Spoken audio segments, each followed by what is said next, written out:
Hello বন্ধুরা, কেমন আছো তোমরা? তোমার সবাই খুব ভালো আছো, আমিও ভালো আছি। আমি সোনালি চলে এসেছি তোমাকে একটা ছোট্ট ভিডিও নিয়ে। সেটা হচ্ছে অষ্টমঙ্গলার ভিডিও। হ্যাঁ, আমার আর শানুর অষ্টমঙ্গলায় যাওয়ার ভিডিও। আমি বিয়ের পরদিন থেকে অসুস্থ হয়ে পড়েছিলাম, মানে তুমুল জ্বর। সেই বিয়ের সেই কি আগ ভাঙা জল বলে, সেই জলটা যখন আমার গায়ে হলুদ হওয়ার পর আমার মাথায় দিয়েছিল, তারপর থেকেই একটু কাশি হাঁচি হচ্ছিল। তারপর দিন থেকে, মানে বিয়ের পরের দিন থেকে আমার তুমুল জ্বর, তুমুল ঠান্ডা, তুমুল কাশি, মানে কিছুতেই কমছে না। মানে এই যে মুখ চোখ পুরো শুকিয়ে গেছে, খেতেও পাচ্ছিলাম না, কারণ যা খাচ্ছিলাম তাই বমি করে দিচ্ছিলাম। মানে একটু জল খেলে সেই জলটাও আমার বমি হয়ে যাচ্ছিল, এতটাই শরীরটা খারাপ হয়ে গেছিলো আমার। মানে এই কদিনের এক ফোঁটা তো আমি রেস্ট পাইনি, কারণ আমার বিয়ের ঠিক আগের দিন আমি পিসির বাড়ি গেছিলাম। পিসির বাড়িতে গিয়ে খেয়ে দিয়ে পরের দিন আবার কাজে ঢুকে আবার আমার নিজের বাড়িতে আইবুড়ো ভাত খেয়েছিলাম। মানে নিজের বাড়ি বলতে দিদিই দিয়েছিল সব কিছু, শুধু মা পায়েসটা করে নিয়ে এসেছিলো। তো এই যে দিদি এখন আমাদের বরণ করছে, এখন সেই জোর খুলবে, তারপরে হচ্ছে তারপর দিদি একটু কিছু রান্না করেছিল খাওয়ানোর জন্য। আর এখানে ছিল টুয়া, রিমা, সুকন্যা দি আর দিদি, তা আর আমি আর শানু। তা আমরা এই কজনই ছিলাম। তো দেখো, এই যে যে শাড়িটা পরেছি, এটা আমাকে টুয়া দিয়েছে। এই শাড়িটা ভীষণ সুন্দর, আর শাড়িটা আমাকে পরিয়েও দিয়েছে ও।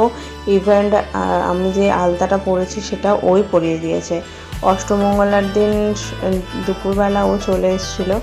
আর অষ্টমঙ্গলা কিছুদিন আগে যেহেতু অনিরুদ্ধ এসেছিলো, ওই জন্য অনিরুদ্ধ নিয়ে গেছিলো আমাকে শানুকে খাওয়াতে আম্রপালিতে। আম্রপালির নাম তোমরা অনেকেই শুনেছ। তো আম্রপালিতে নিয়ে গেছিলো মুকুন্দনা ঘাটে। সেখানে নিয়ে গিয়ে একটু ফ্রাইড রাইস আর চিকেন, মানে অনেকদিন পর সেদিনকে আমি একটু খেয়েছিলাম। তো তারপরে রাত্রেবেলা হচ্ছে এখানে চলে এলাম, আর টুয়াকে নিয়ে এসেছিলাম পায়রাডাঙ্গা স্টেশন থেকে।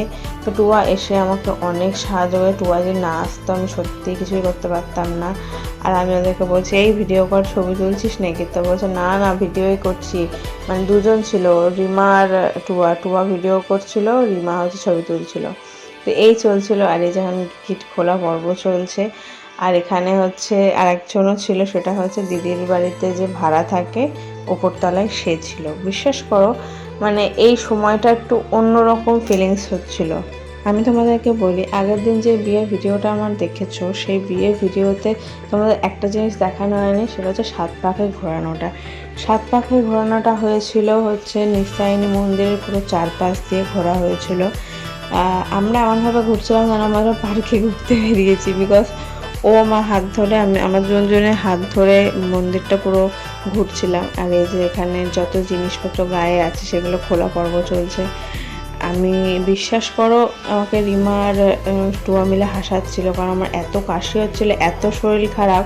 কিন্তু বিশেষ করে টুয়া আমাকে প্রচুর হেল্প করেছে। টুয়া চুল বেঁধে দিয়েছে, টুয়া সাজিয়ে দিয়েছে, টুয়া আলতা পরিয়ে দিয়েছে, শাড়ি পরিয়ে দিয়েছে। ও না থাকলে হয়তো আমি কিছুই করতে পারতাম না। বিশ্বাস করো, ও পারে না, কিন্তু ও তাও ট্রাই করেছে, এটাই আমার কাছে অনেক। এখানে হয়তো রিমা থাকলে এক চান্সে পেরে যেত, হয়তো রিমা তো কাজ ছিল বলে রিমা বেচারি আসতে পারেনি। তা যাই হোক, খুব মজা করেছি। আর আমি বাড়িতে না গিয়ে আগে এখানে এসেছি, যেহেতু আমার সব কিছু এখানে হয়েছে। মানে অষ্টম বিয়ের আগের দিনের থেকে যত নিয়ম কানুন সব দিদির বাড়িতেই হয়েছে। সেই জন্য দিদি বলল, আয় আমার বাড়িতে, আয় আগে আমার বাড়িতে রাতটুকু থাক, এখানেই খাওয়া দাওয়া কর, তারপরে যেখানে খুশি যাবি, তারপরে বাড়ি যাবি। তো আমি দিদির বাড়িতে রাতটুকু ছিলাম, তার পরের দিন গেছিলাম আমার বাড়িতে।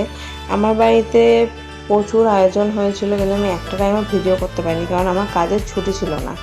এই যে অষ্টমঙ্গলার দিনটা, এটা হচ্ছে সোমবার ছিল। মানে আমার যেই সপ্তাহে বিয়ে হয়েছে তার পরের সপ্তাহ সোমবার ছিল। আর এখানে আমরা হাসাহাসি করছিলাম, কোমরে যে কাঠটা পরে সেই কাঠটা সামনে খুঁজে পাচ্ছিল না। মানে খুঁজে পাচ্ছিল না, মানে প্যান্টের বেল্টের জন্য মানে বার করতে পারছিল না। ওই জন্য হচ্ছে সবাই মিলে হাসাহাসি করছিলাম আমরা। আর আমাকে নাকি অন্যরকম দেখতে লাগছে বলছিল সবাই। তো তোমাদের কি বক্তব্য আমাকে অবশ্যই কমেন্ট করে জানিও যে আমাকে কীরকম লাগছে।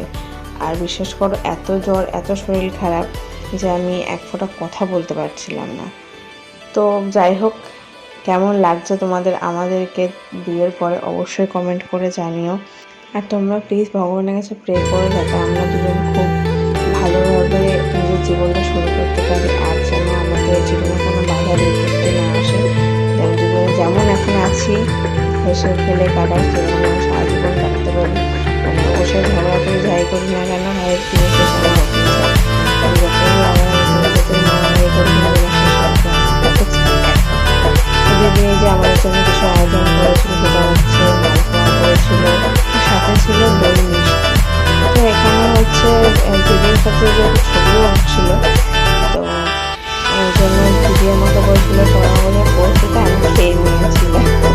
এখানে একটু মজা চলছিল। বিশেষ করে এই দিনগুলো হয়তো আমার জীবনে কোনোদিনও আসবে না, হয়তো অন্য কিছু অন্য অনুষ্ঠানে হয়তো অন্য মজা হবে, কিন্তু এই যে বিয়ের পরে অষ্টমঙ্গলা, বিয়ের যেসব রিচুয়ালস, এইগুলো আর কোনোদিন আমার জীবনে আসবে না। আর হ্যাঁ, তোমাদের একটা কথা বলি, আমার বাড়িতে আমার মা বাবা কোনো নিয়ম করতে পারেনি, কিন্তু এই দিদি বিয়ের আগের দিন থেকে শুরু করে একদম অষ্টমঙ্গলা পর্যন্ত সব নিয়মকানুন নিখুঁতভাবে করেছে, যেটা শানু কিন্তু একটা কিচ্ছু হয়নি।